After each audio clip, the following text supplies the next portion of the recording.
Hey everyone, I'm JJ here to talk about the first round of the playoffs, a little bit about the second round of the playoffs. So, Ole Miss beat Tulane pretty good. Nothing, no real big surprise. The biggest thing was to see how they come into this week, how well they were prepared to play this, were they distracted or not. A lot of unknowns, but they sure believed in themselves. They went out there and executed perfectly, beat them just like they did in the season. Of course, decisive win. They're going to get to go in and face Georgia for that rematch in the Sugar Bowl. And it was a close game during the season, so close games can mean a different outcome in a rematch. So definitely going to be looking forward to that one coming up. And then Oregon and JMU, a bit disappointed in Oregon's performance as far as the defense goes, giving up 30 points. Of course, they scored over 40, but then even though JMU, we don't want to say that they're a bad team, I would put Tulane a little bit ahead of them as far as skill, but yet they gave up a lot of points to them. They got to get that defense right. Oregon has to get that defense right. They want to beat Texas Tech in the quarterfinals. They got to. And even if they do manage to beat Texas Tech, there's no way they're going to beat a Indiana or Alabama performing like that on defense. All it takes is one team to get a few stops on them. They're gonna, because the other team is gonna put up points. Plain and simple. If you're Oregon right now, you got to do better on defense. Dan Landing, being their head coach, a former Georgia defensive coordinator, he should be doing way better than that, getting that defense prepared for games. So hopefully in the quarterfinals, see a little bit better defense, but Texas Tech does have a much better offense and all-around team than JMU. So that'll be interesting to see how the number 4 team goes up against the number 5 team in the nation in the quarterfinals. Moving on to Alabama, Oklahoma. The biggest surprise was the total score. Nobody really projected it to be a high-scoring or moderately scoring game. It was really thought of as a defensive clash. That was going to be a defensive clash, which wasn't.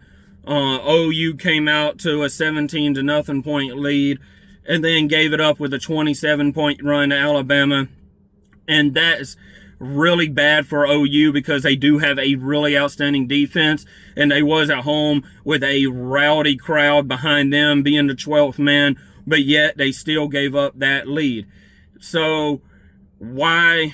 I don't know what exactly happened to lead up to that deflating performance, other than it just poor execution on OU's defense.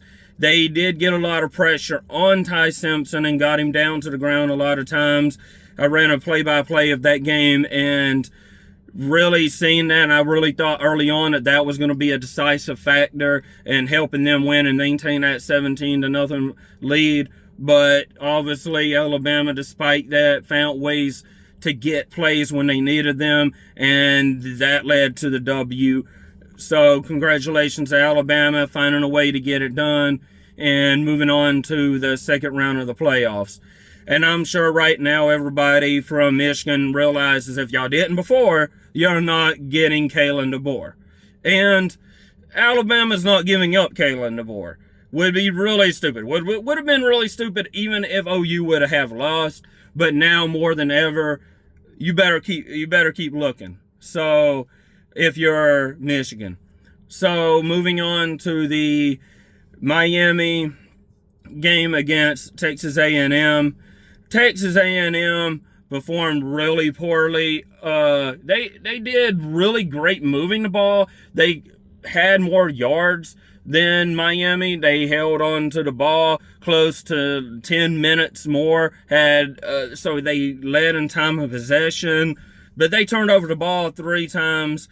One time they was in the red zone, 3rd down and 5, like 30 seconds to go in the game, and they throw an interception right there to Miami. So allow Miami to nail it and go ahead and finish the game out with a W. Congratulations to Miami, though, because they came in.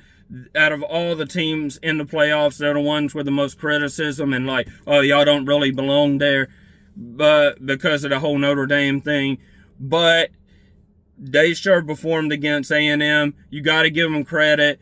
Yes, A&M looked sloppy on offense, but Miami was their defense was the one that stepped up and won that game for them. And you can't really complain about that.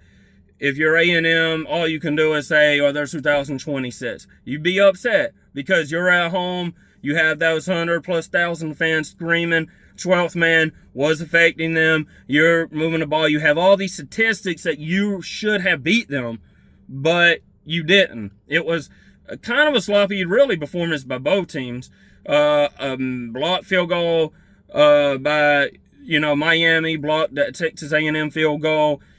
Miami missed 3 field goals, was 1 out of 4 in field goals.